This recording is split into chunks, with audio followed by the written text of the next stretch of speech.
Hello, it's me. Just popping in at the beginning to say this story does contain some really quite disturbing images and some pretty horrific details, but I will do my best to be as sensitive as I can with them. I think the story is so important to tell, so I urge you, when it gets dark, stay with it. Stay with the story. Blue, orange, mother, go. Blue, orange, mother, go.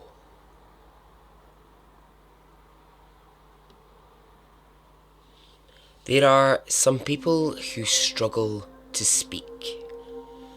There are some people who struggle to learn to walk. We all grow and we all develop at different speeds. Our brains grow differently. The detective said, "I've sat across the table from men who have murdered, men who have raped, and I have never had to fight my physical impulses so hard not to reach across the table and harm another man." Blue, orange, mother, go. Welcome to Extraordinary Stories Podcast.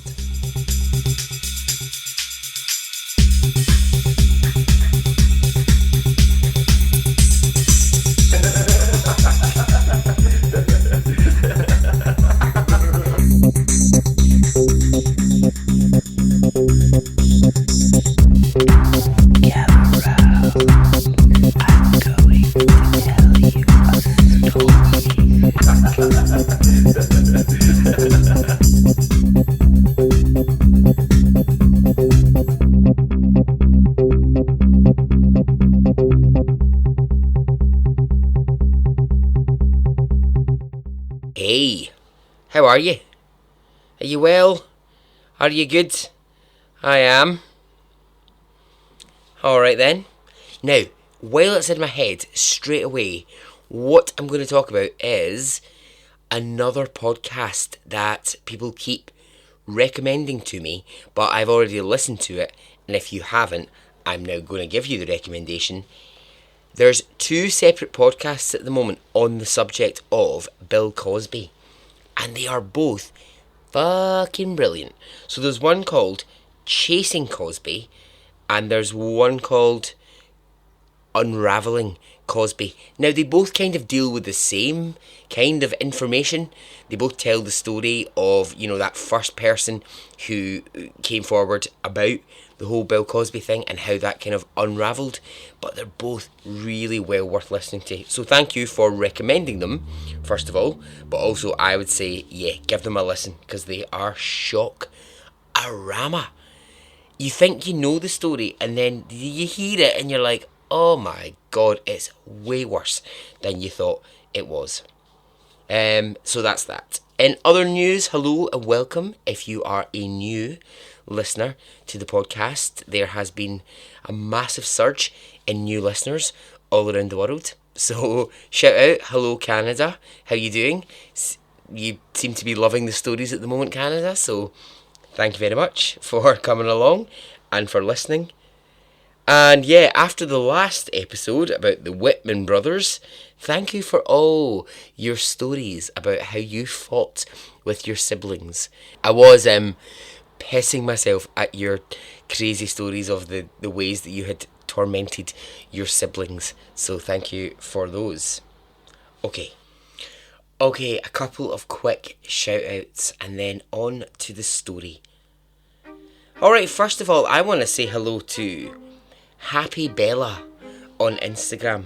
So Bella is a runner and she enjoys the podcast and she listens while she runs And what I kind of love is when, Bella, you put up your photographs of the distance you've run and some of the great things that you've seen that day when you're running, and then you tag Extraordinary Stories podcast in your running. So, Bella, hello, and thank you for that. Keep on running. Hello, Julie Hodson, who is a new member in the Facebook group. Brand new member. She's excited to be in the group and says, I love the podcast so much. Then she says, Baz, I hear your voice in my head in a strange way. I hear your giggles. I get that. I get that when I listen to lots of podcasts. If I like deep dive into a series and I'm hearing like one podcast host's voice over and over, isn't it weird? Your brain starts to like hear their voice over and over. It's very odd how that happens. But anyway, hello, Julie. Hello, Marion Ward King on Facebook. How are you, Marion? Nice to have you along. And Mickey Milligan. Hello, Mickey. Again, a new member to the Facebook group. She says, truly an awesome podcast, and I hope that other people are enjoying it as well. Well, I think they are. Mickey. Well, I hope so. I hope so, otherwise this is just a complete waste of my time. But yeah. Okay, thank you. Thank you if you get in touch. I do massively appreciate it. I really do. Okay, let's get on with the story. With this story, what I am asking is this. Is it possible to be forgotten? Is it possible to be hidden away? What happens when someone just falls through the cracks? Are you ready?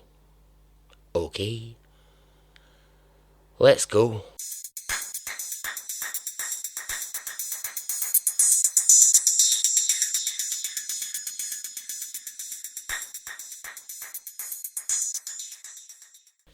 Let's journey back, my friends, to just after the Second World War. So, roughly kind of 1947, when everything was in black and white and people were just recovering from the war. So we're going to Pacific Northwest in America, or sometimes it's referred to as Cascadillas, Cascadillas or whatever. Anyway, you Americans, you'll know what that means. But anyway, Pacific Northwest. I mean, Americans, you're probably going, oh my god, this fucking Philistine. Get a geography lesson. Understand it. American geography. But no. Anyway, the Pacific Northwest is not too far from California. Note how I said that with confidence, but I'm not actually entirely sure that's the truth. However, that, I think, is just how I roll in my life. I mean, my motto is, go wrong and strong. You know, if you're going to be wrong, be strong about it. So, yeah. Anyway, in this area, there is a man living, and he works as a machinist on an aircraft assembly line. And this man is called Clark Wiley. Clark is a serious kind of man. There's not a lot of light and not a lot of love in Clark's life. And I think partly what that's about is he's grown into an adult. He's experienced the Second World War. He was quite young when it happens, but you know, he's here now, he's an adult. But really more than that is the fact that Clark was, when he was young, kicked about from foster home to foster home. He never really had a fixed place to live in when he was a child. And that's purely because his mother just wasn't capable of looking after him. Now his mother is still alive, but she just wasn't able to look after Clark, her young son. And so he was moved from foster home to foster home, sometimes spending time in institutions for children, and so on and so on. So this has had a big, massive effect on him. So Clark is working away, he's doing his job, and he's single. And then he meets a woman called Irene, who was a Dust Bowl migrant. I am not going to lie, I had not a clue what that term meant.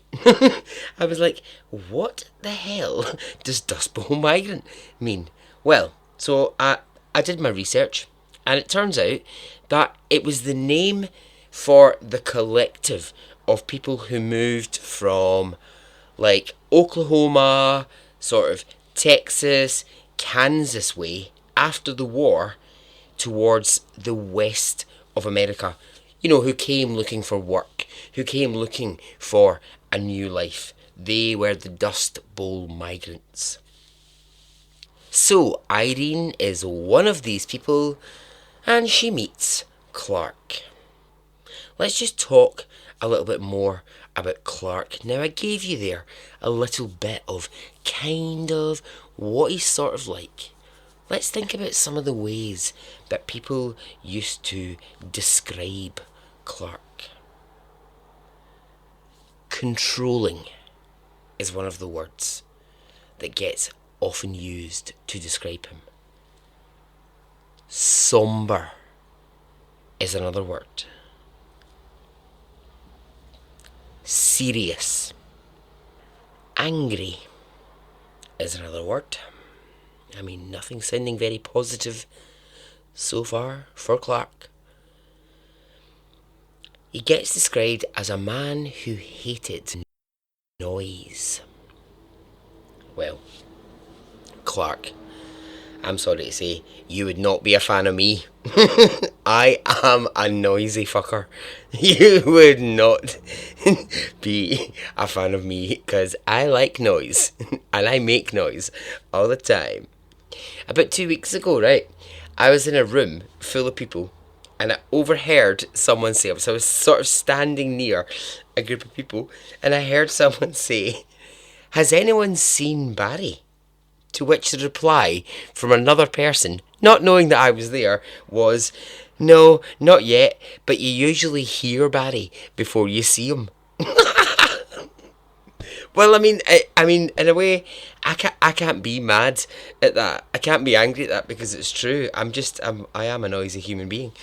Anyway, so Clark, we've got controlling, somber, we've got angry, we've got hates noise, and then we have the most worrying of them.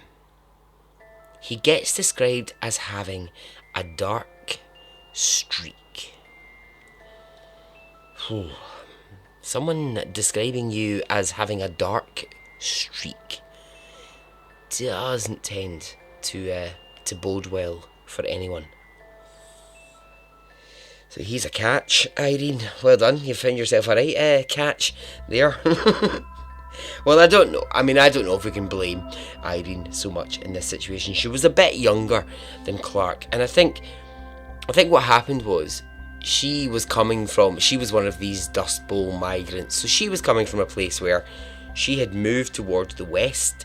They were in California. He sort of presented as if he was a man in charge. He knew what he was doing. And, I think she was a bit younger and a bit more vulnerable. And so, before too long, they start to seriously date. They spend their time together. This leads to them becoming engaged and eventually married. Now, when they get married, Clark makes one thing very, very clear. He does not want children. No way. In no way does Clark want children in his life. Now, we already know this about Clark. He hates noise. So of course he's going to not want children in his life. But he just, in a bigger sense, doesn't like children. He just doesn't want them. First few years of marriage, Irene falls pregnant. This isn't great for Clark. Now, I don't know. This is the late 50s. I don't know. Maybe birth control wasn't as good as it is now. Or, I don't know. Maybe Clark forgot to put a condom on. Maybe. Or maybe he just wasn't very good at putting a condom on. I mean, some men, in fact, I'm not even going to say some men, I'm going to say a lot of men are rubbish at putting condoms on. They are. They're just really bad at knowing how to do it. It's like, it's not that hard. But yeah, I mean, a lot of men, not very good at it. Anyway, so I've sort of derailed us talking about men putting on condoms. But, you know, like, maybe that was the problem. Or maybe Clark just never thought it was his responsibility to have to deal with any sort of the side of birth control. Anyway, Irene is pregnant and Clark is not happy. But she gives birth to a baby girl.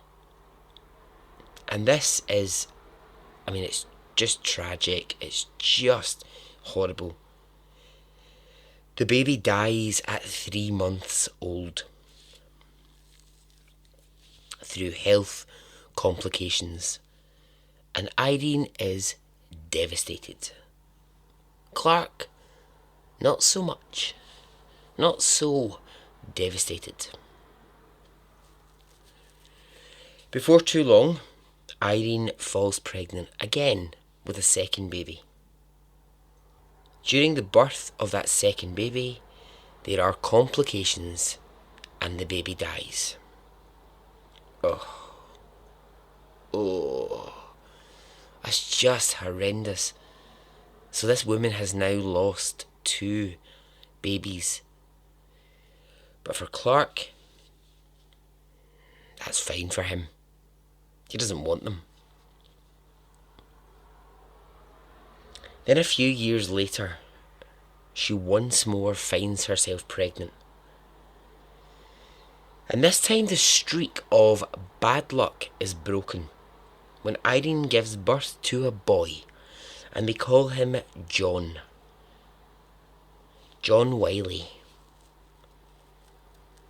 He grows to be a strong baby, and Irene is delighted because here she has a child. Now she knows this is not what her husband wants, but it's what she wants.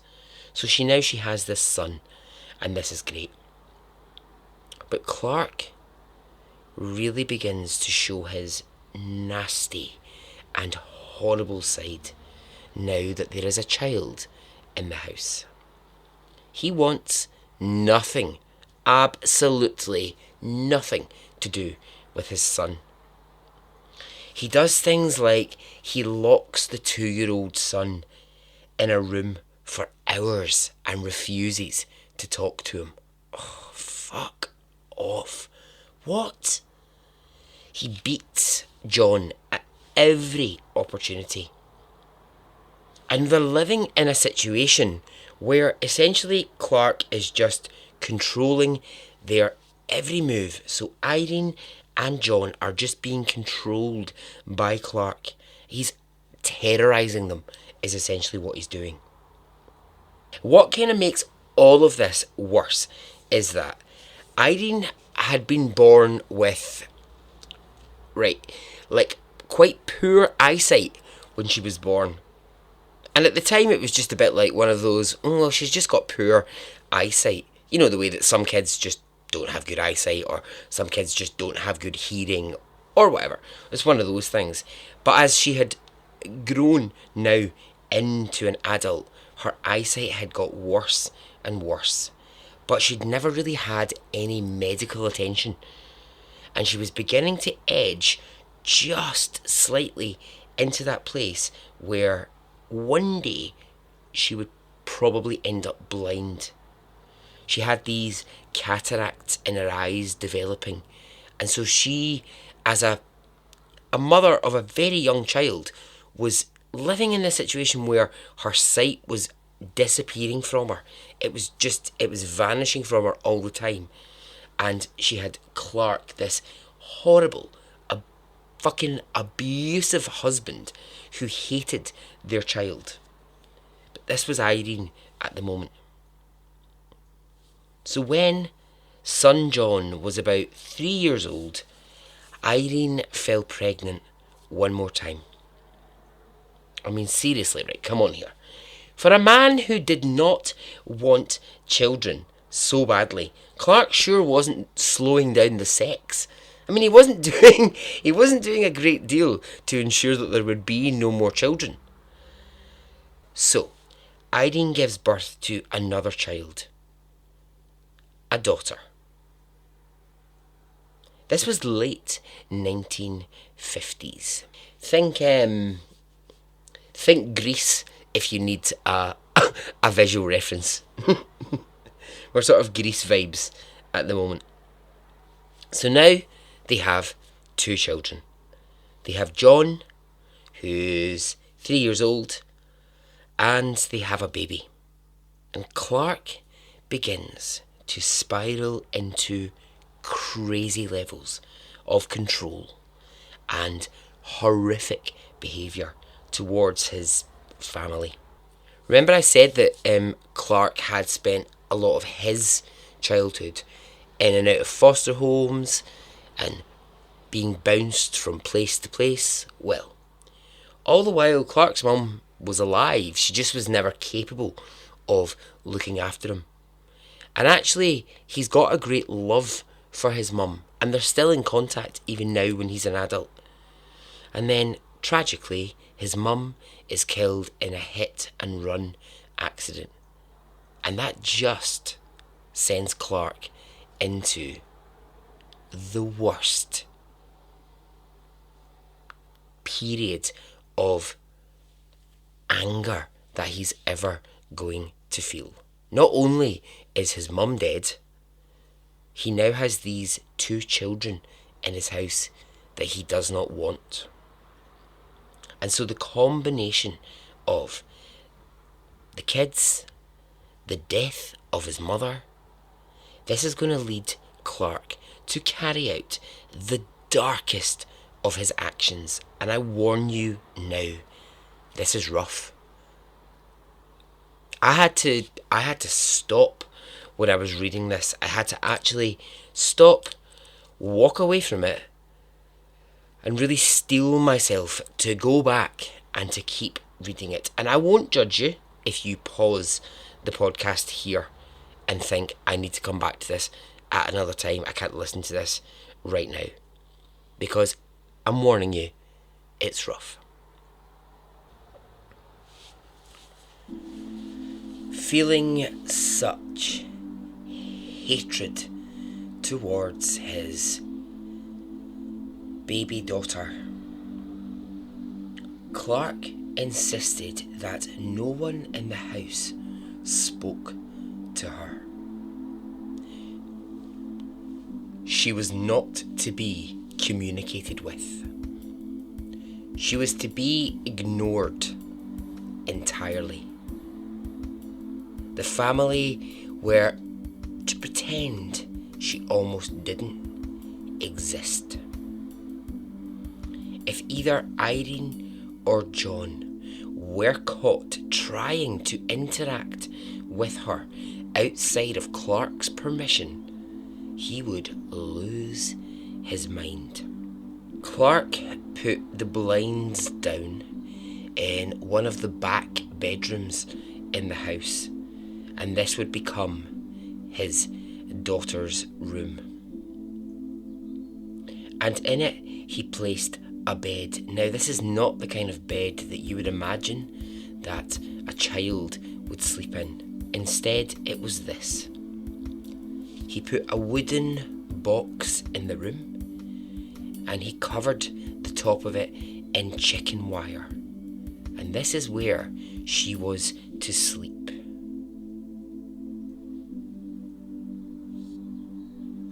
He was obsessive about people entering the room. He would guard the door so that no one would try to sneak in. Neither Irene, her mother, or John, her older brother, would attempt to sneak in and see the girl in the room.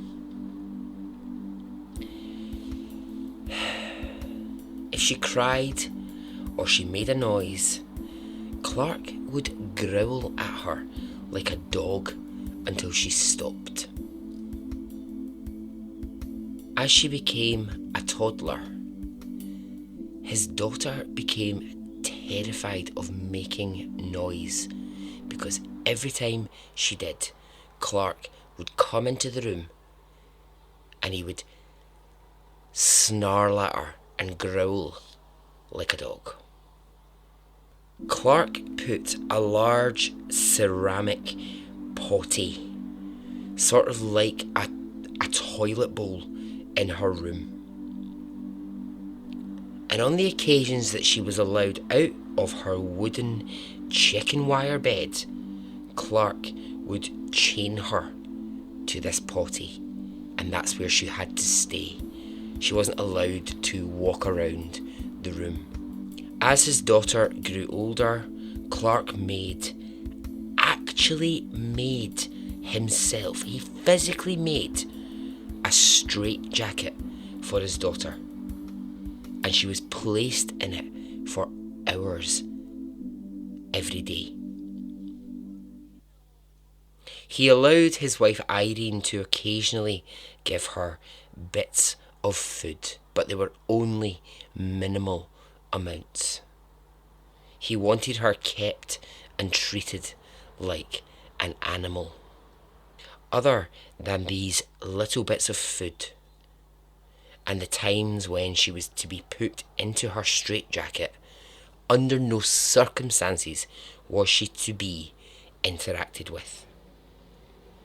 And this is how Clark ran the house. Now remember I said she was born in the late 1950s. Well, this behaviour, this horrific existence, that is how this girl spent the entire 1960s. In one room, not allowed to interact with anyone for 13 years. 13 fucking years she lived that life. In that room, in that small wooden bed with the chicken wire and the straitjacket. Oh, can someone just put Clark Wiley in front of me right now so that I can punch him really hard in the face? Fucking hell. Oh my god. So, how did Irene feel about this and about this treatment of her daughter? Well, obviously horrified, obviously horrific, but this was her daughter. Do you know what I mean? This was her daughter. This is how she'd lived her life. But Clark's systematic abuse of her and of John and of the daughter, this had just become the normal. This has just become what they were living with. This is just what it was. Also, by this point, Irene is almost completely blind, and it puts her in a place where it's harder. It's much, much harder for her to be able to resist Clark or fight against anything. Clark controlled every move in the house. Now, of course, there has to be times when Clark has to leave the house, has to go somewhere, has to go on some kind of errand. And he does, occasionally have to leave the house. There is a day in 1970 when the daughter is 13 years old. Clark leaves the house to do something and he's going to be gone for a few hours.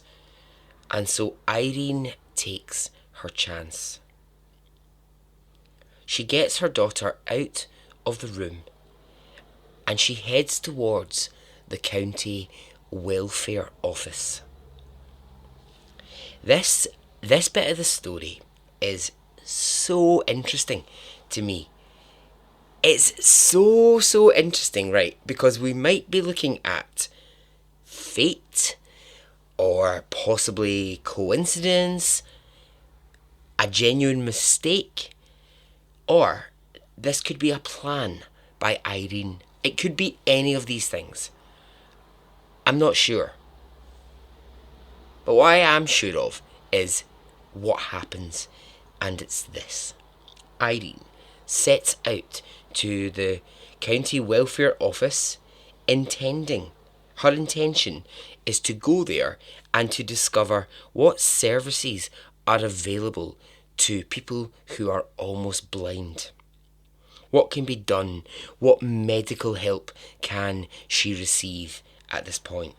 And so when she gets into the building, she is directed towards a certain room that she should go to, and she accidentally wanders into the wrong room with her daughter in tow. She wanders into the wrong room, and it happens to be full of child welfare officers. So, right, let's just think about what they see. So these are child welfare officers, right? Their business, their job is looking after children who are in need of help. So here they are, right? They're sitting, they're having their meeting, they're having their coffee. They're like, oh yes, yes. Oh Susan, I completely agree with that point you're making. Yes, I will have a bit more coffee. Thanks very much, Bobby. And then all of a sudden, into the room wanders Irene Wiley, who's almost completely blind at this point. And she's holding the hand of a girl of 6 or 7 years old. And this girl, she cannot speak. She can't hold eye contact with anyone. And she's starved beyond belief. Now they just assume, looking at her, that she's 6 or 7 years old, given the way that she looks. They have no idea she's actually 13. In this moment, Irene makes her apologies for stumbling into the wrong room and she leaves. The welfare staff, they immediately call local police and they ask for this mother and child to be followed home. And an officer agrees that he will do this. That's what I mean about, was this an accident? Was this fate? Was this a plan by Irene? Because if she had gone to that building that day, and yes, say she had found the place where they dealt with what services are available for people going blind, maybe no one would have seen her daughter. But she wandered into that room, and I don't know if I think that was entirely an accident. I think Irene knew what she was doing at that point. So an officer follows Irene and her daughter home, watches them go inside into their house, and a few minutes later knocks on the door. He says, can he look around? And Irene says, yes, in you come. Because Clark isn't at home. So with Clark not at home, she's happy to invite police into the house and let them look around. And of course, what police find is horrific. They find the bedroom that the daughter has been in all this time. They see the bed. They see the toilet that she's been strapped to. They see the straitjacket. I mean, they must have been like, what the fuck is going on here? Like, what is this? So it doesn't take much pushing from the police. Irene tells the whole story.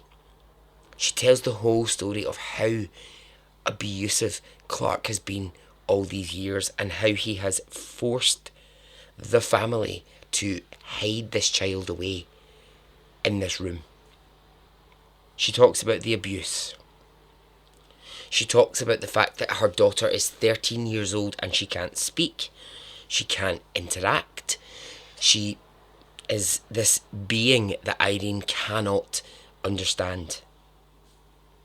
So of course the police raise the alarm. And it doesn't take long, but there is an actual army of police on the scene straight away. They take Irene away, they take her daughter away, and they take John, who's now 16 years old. They take him out of the situation and they put them all into protective care.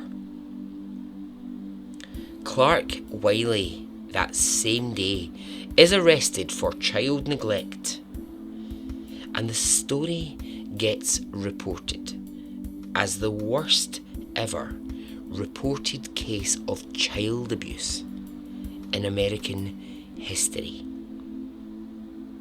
Clark denies everything. What? What the fuck? Are you kidding me on? Clark, are you having a fucking laugh? What? Like, what? What? Why are you denying it? Like, what?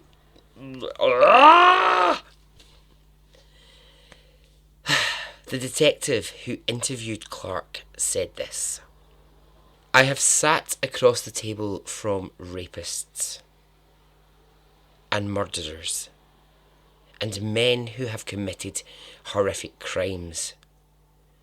I have never had to work so hard to fight my physical impulses to reach across the table and harm another man. Of course, the story makes the news. It becomes this really sensational story. What's kind of amazing in here is that, like, you get, like, the neighbours who lived, like, next door to the family who will say, and this just really shocked me, they will say, we had no idea that they had another child. There was never evidence of another child. Like, we just didn't know this child existed. Well, I mean, of course, and that was by Clark's design. He didn't want anyone to know that he had a daughter. They knew there was a son, a young son. They didn't see him very often, but they knew he existed. But people in that neighbourhood who would see that family were in complete shock that a daughter ever existed. I mean, how can a human just not exist? Now, you'll have realised up to this point, of course, what I've not done is I've not used her name. And that's because when this all sort of broke down and it was all revealed, the welfare office decided they would give her a new name to protect her. And the name that they gave her was Genie. Her real name was Susan, but she is known as Genie.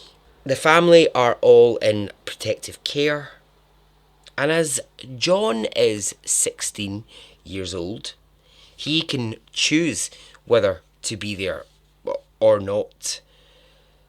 And what happens is that Clark has been arrested and he's been let out on bail.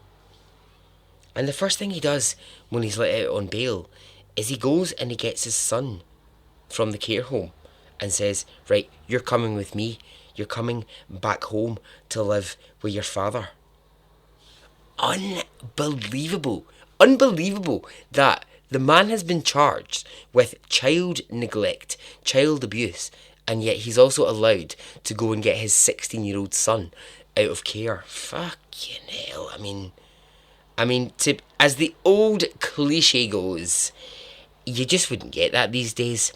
It just would not happen these days. But that was the 1970s. Things, rules, laws, they were different. So the trial is set for Clark. The trial which is to see a man in court have to explain why he has committed one of the most horrific acts of child abuse.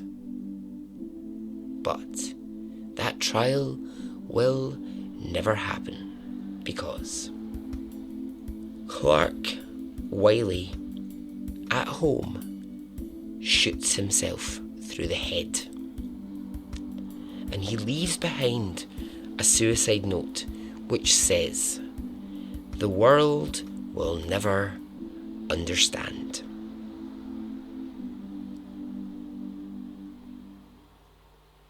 So that's the end of Clark. That's the end of him and his part in this story.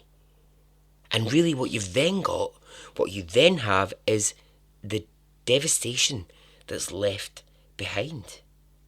And really, the big question, it's what I was asking when I was looking at the story, it's what everyone was asking is, what about Genie? Like, what's going to happen now for her? What's next? So this is for me where the story, when I was researching it, it takes such an interesting turn. Because I thought, okay, well, what's going to happen is Genie is going to be placed into rehabilitation, and there's going to be all sorts of, let's see what we can do, what are we working with here. Yeah, that's true. And that is what needs to happen, but there almost becomes a sort of battle for Genie. And I'm referencing that word battle very specifically because those who have listened to or will remember my mini-series that I did on the Terry Schiavo story will remember that it absolutely fascinates me what happens when a person almost becomes an experiment. And that is exactly what happens for Genie. She becomes Genie the experiment. Genie the creature to be studied. And I get this from both sides. I see that there's a need to take that child and nurture and foster in her everything that's been missed. And I see that from the really caring side. But I can also see the scientific side of it that says, if you are a person who's spent your life studying, I don't know, child development, psychology, language development, the human brain, then if you've spent your time studying that, Genie is almost the perfect gift. It's what you've been waiting for. At age 13, Genie can say 4 words. Blue, orange, mother, go. And that's it. That is it. She can speak no more words. And so she does become Genie the experiment. She's studied, she's worked with, she's picked apart by these experts to assess the damage and also test, really test what the limits of teaching a feral child are. I mean, it's such a unique case. And it's so unique that I found this staggering when I read about this. The US government fund the research into Genie's development, and they give $60 million to people to look at Genie. I mean, this was the 1970s. What the fuck? 60 million for this case, because it's so strange.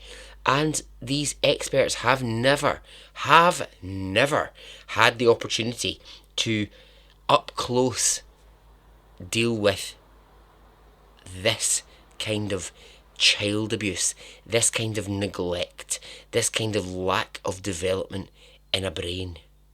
So what happens is Genie gets moved to a facility in California, and Irene, her mother, she gets moved into a new house.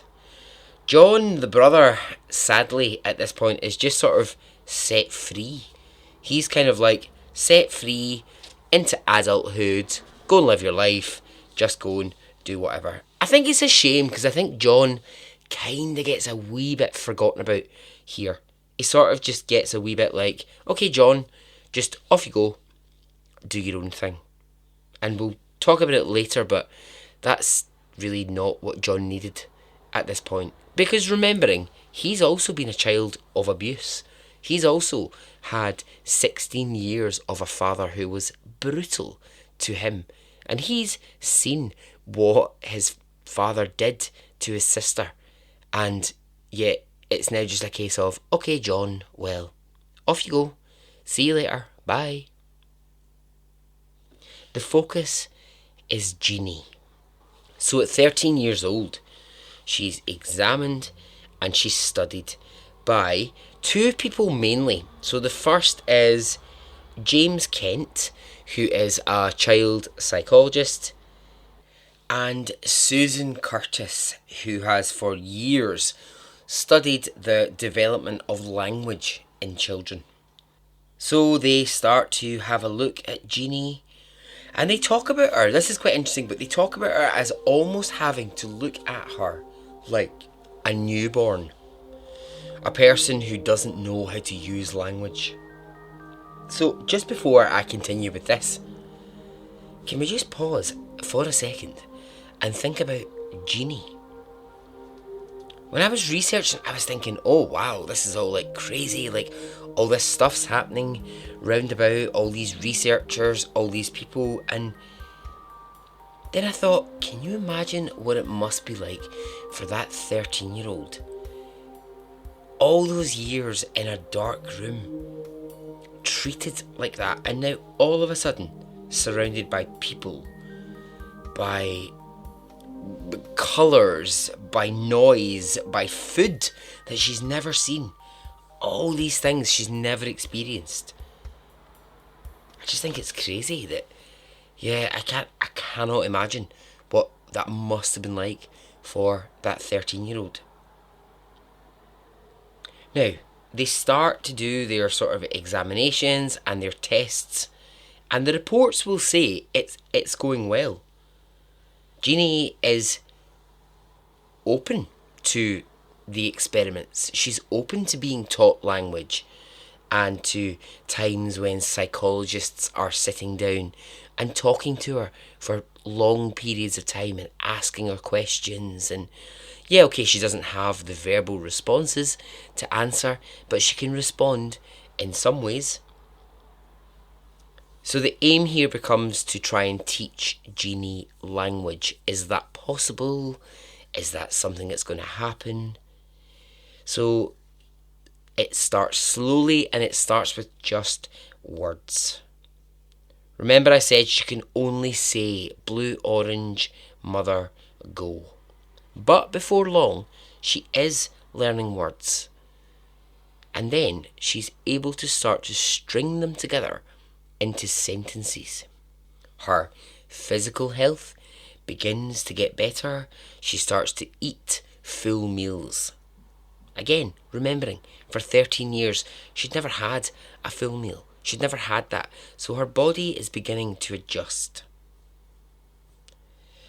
Often during some of the sessions with doctors, They would know that Genie had reached a point where she couldn't take any more, and how she would display that is that she would wander off and she would start to bang her head against a wall for minutes at a time. And it's horrible, but when I was doing this research, I found footage of this, and you can find it if you want to go and look at it. There's footage, and it's not pleasant, where she just wanders away from someone that she's talking to and just bangs her head against the wall. But despite everything against her, Genie really starts to develop. She wants to engage with everything that's around her. She wants to be stimulated by these new things, by human touch, by sound, by image. Now the problem here is, they thought that what Genie had lost is what's called the critical period of learning, specifically for language. You see, here's the thing, my friends. Here's the thing, okay? It might surprise you, but I read a lot about psychology. I spend a lot of my time looking into how the brain develops and what psychology is. I mean, I don't spend all of my time on Madonna.com or reading about pop culture. I mean, I do spend a bit of time doing that, but I'm also quite knowledgeable about the world of the brain and brain development. And about 3 months ago, I read the most fascinating book about how we learn and how the neurons in the brain work. And so when I was looking at the story of Genie and what her brain had been through, all of this just came together for me and made sense. And so excuse me for just one moment while I put on my white science coat and become scientific. So the reading and the kind of research that I'd been doing, it discusses the relationship between the neurons in the brain and the grasp that we have on language. So it's, to start simply, it's the idea of, do you know when you know the word for something, right? You know the word. It's something you use every single day. It's a word you use all the time. And then it just slips from your brain.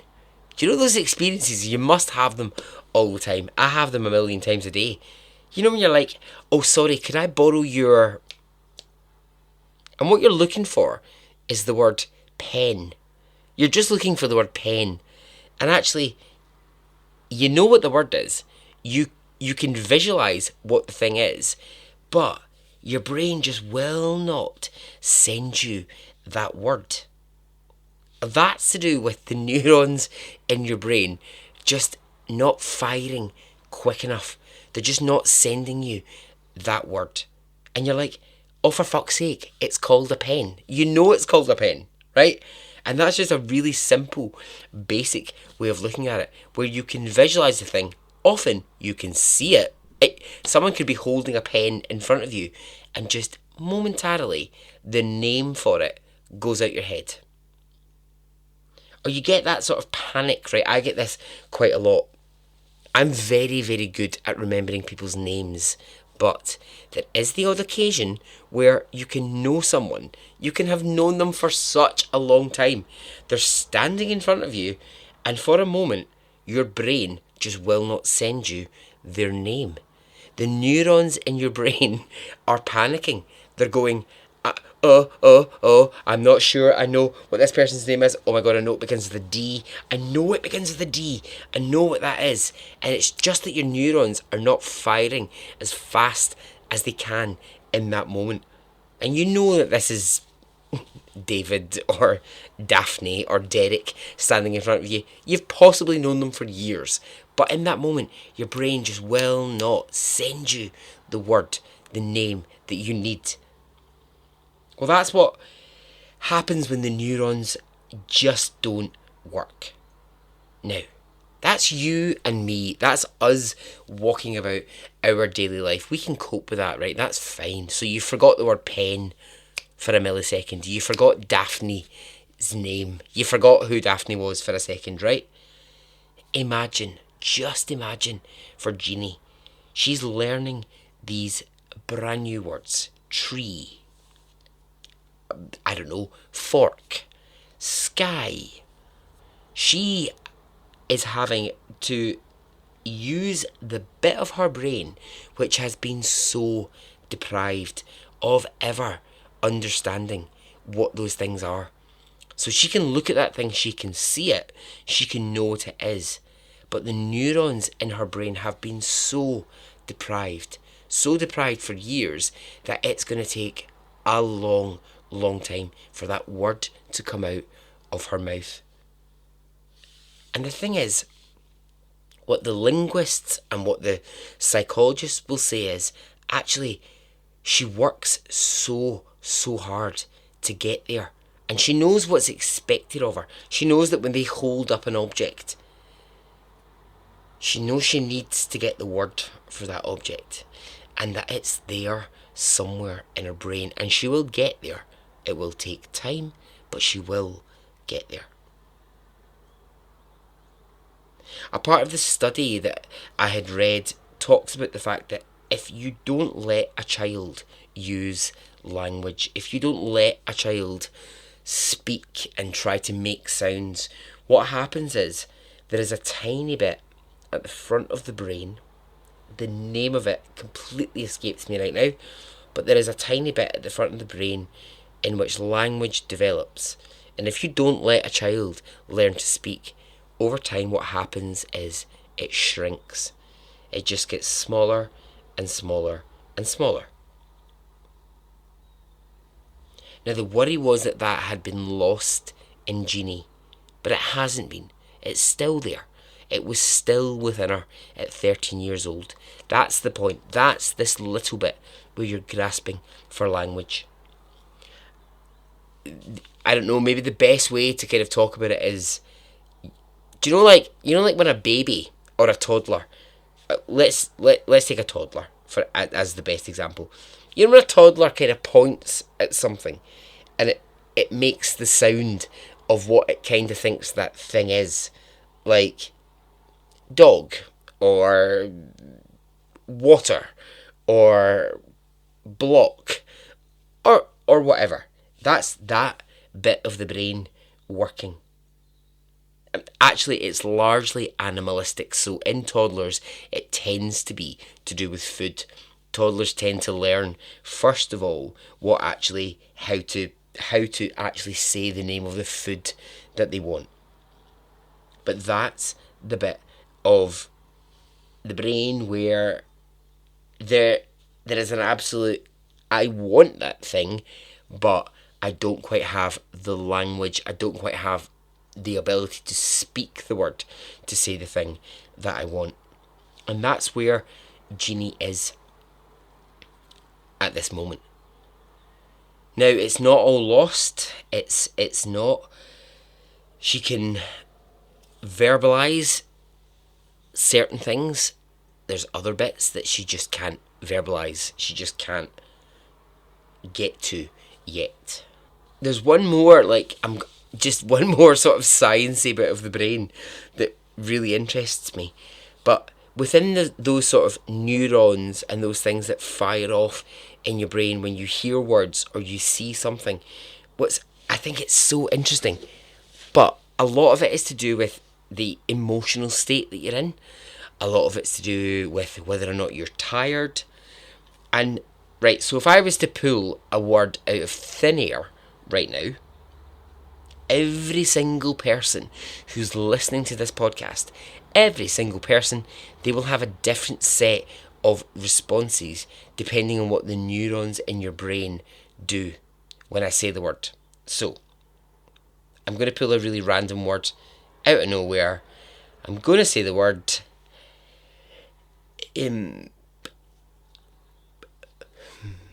blueberry. So I say the word blueberry, and what happens is Your brain right now is firing off millions of neurons in response to me saying blueberry. Now, depending on who you are, where you are, what your emotional state is, what your physical state is, all of these things, you will all be having something completely different. Some of you might see a blueberry in your mind, might see an image of it. Some people might immediately remember the taste of blueberries. Some people, if you hate blueberries, you might have a physical reaction to that. That's, oh no, that's not for me.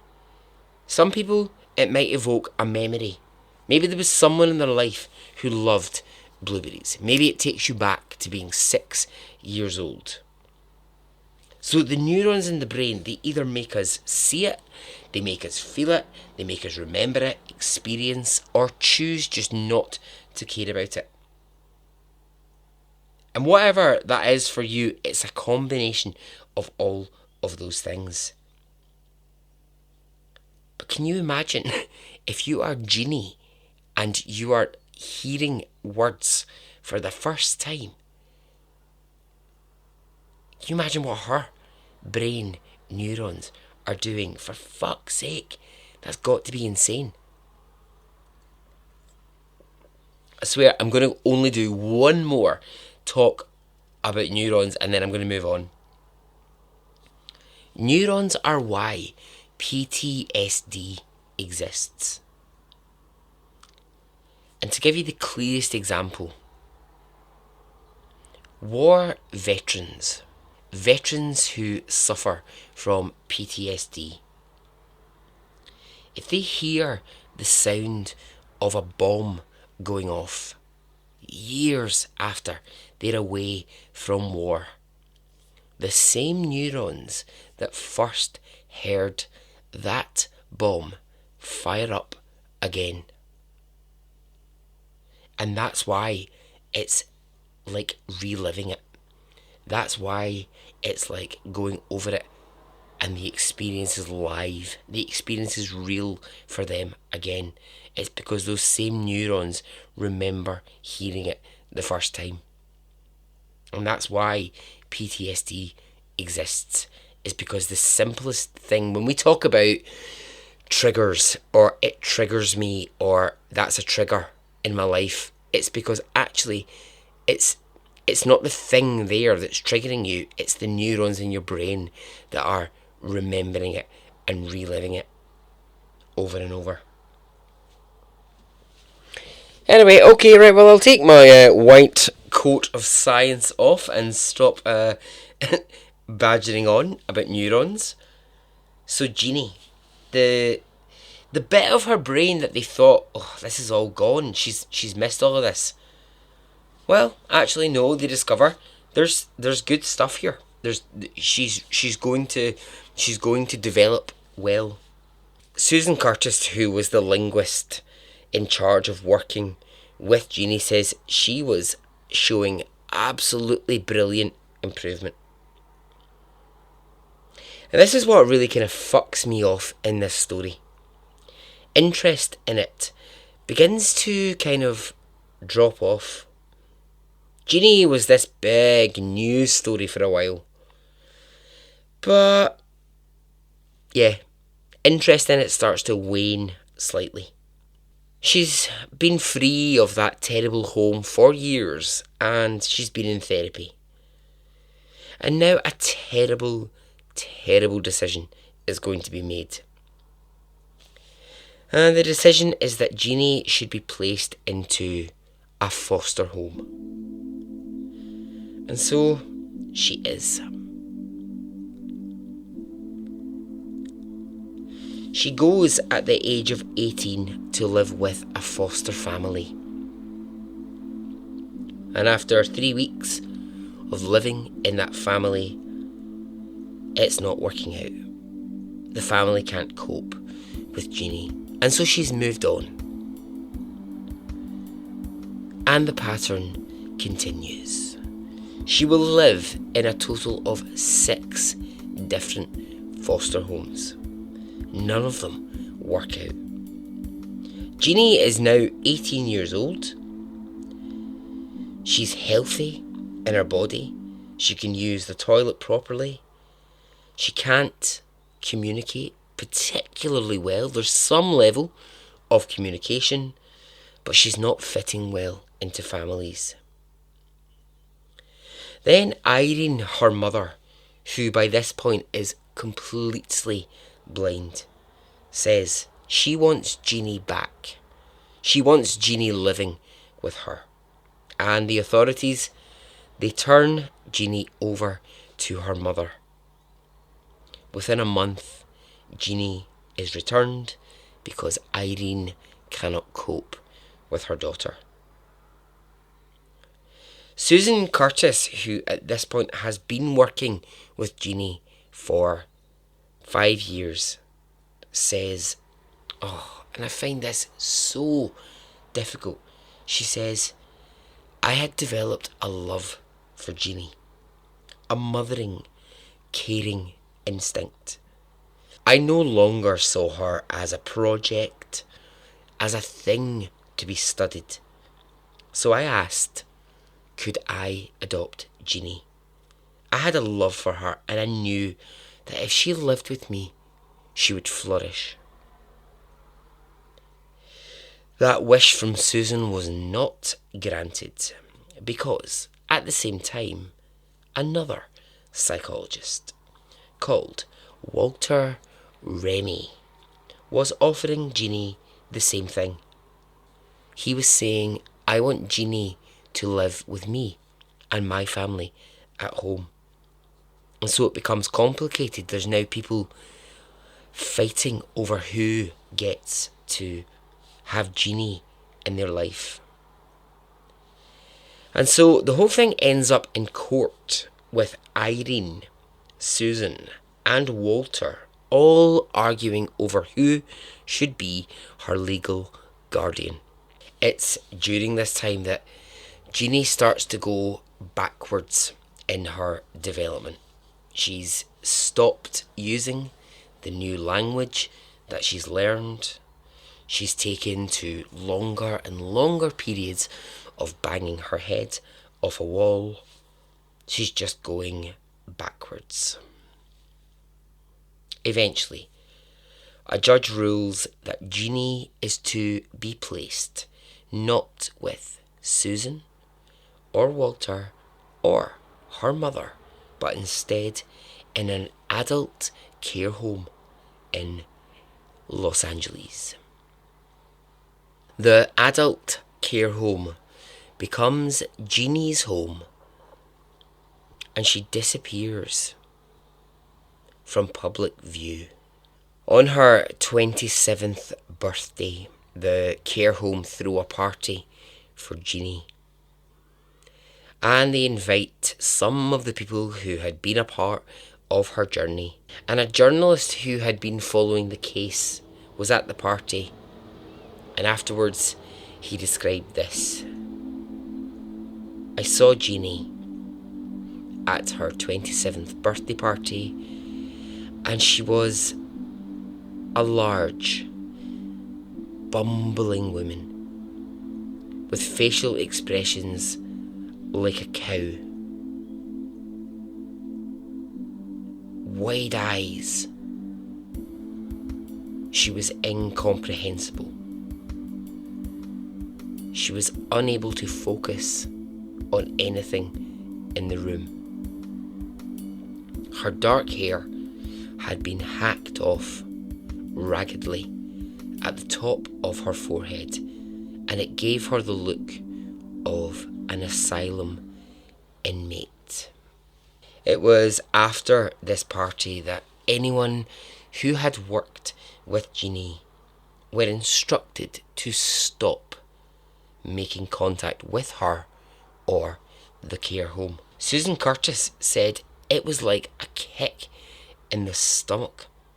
She said, I had invested my life and my deep care and my love into Genie, and I was told I just wouldn't be able to see her again.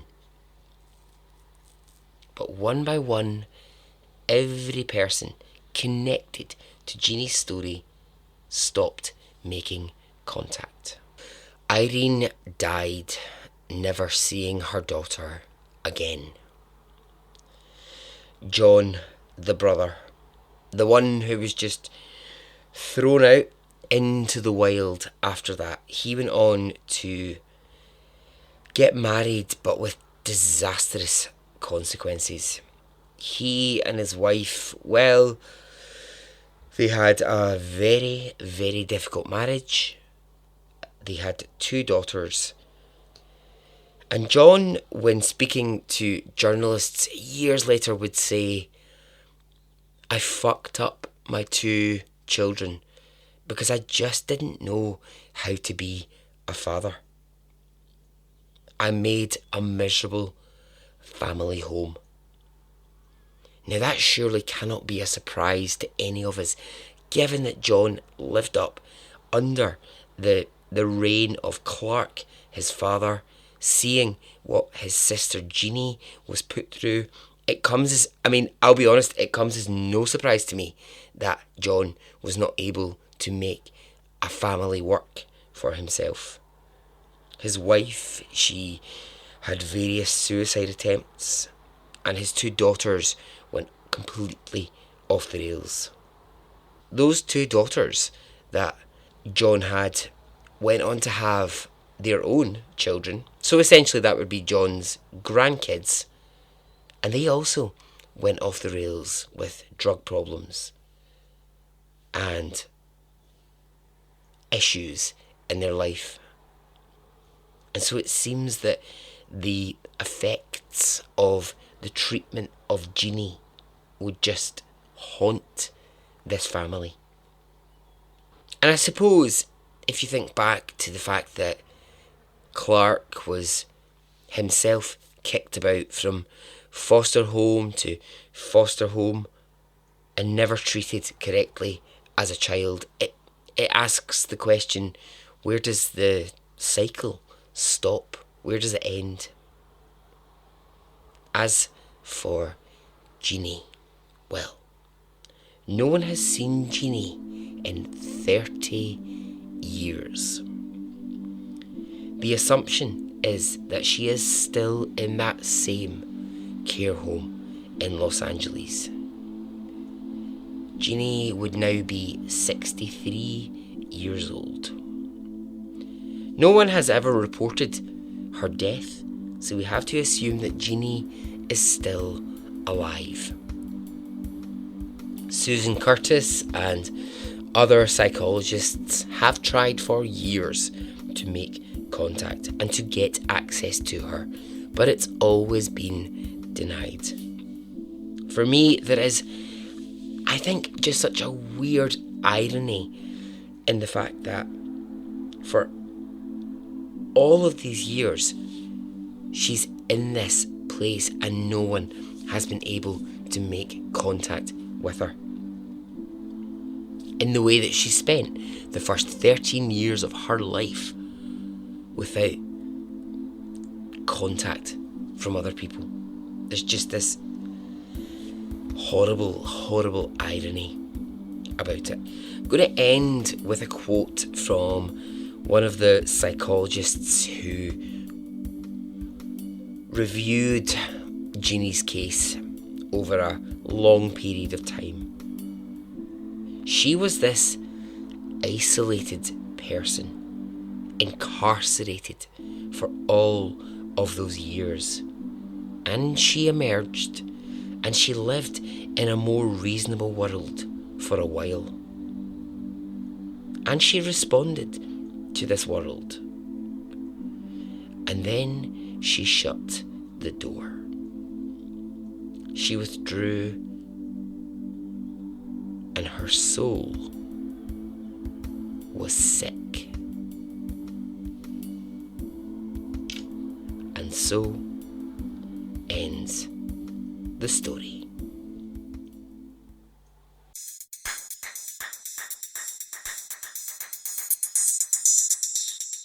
Okay, well, if you stayed with me, thank you.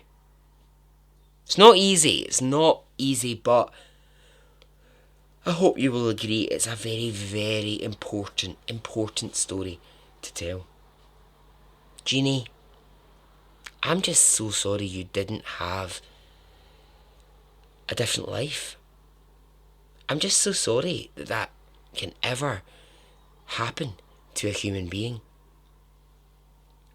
Genie, you will never know that I've told your story on this podcast, but if you ever did, I would want you to know I'm just really sorry that that ever was your existence. So, if you want to get in touch with me, you can. You know where to do it. Join the Facebook group, Twitter, Instagram.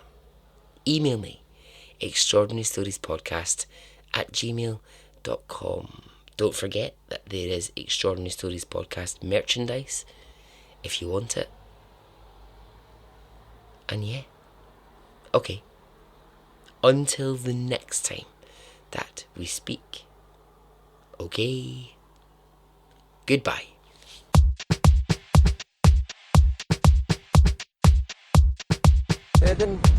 It didn't affect me really one way or the other.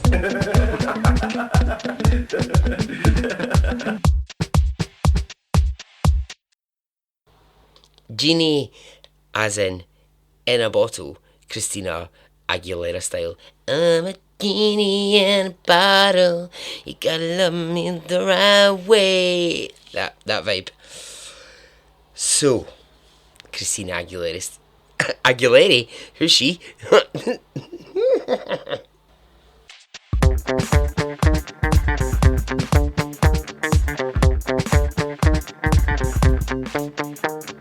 I would imagine from the look on his face, let's get it on, let's do it, let's get it over.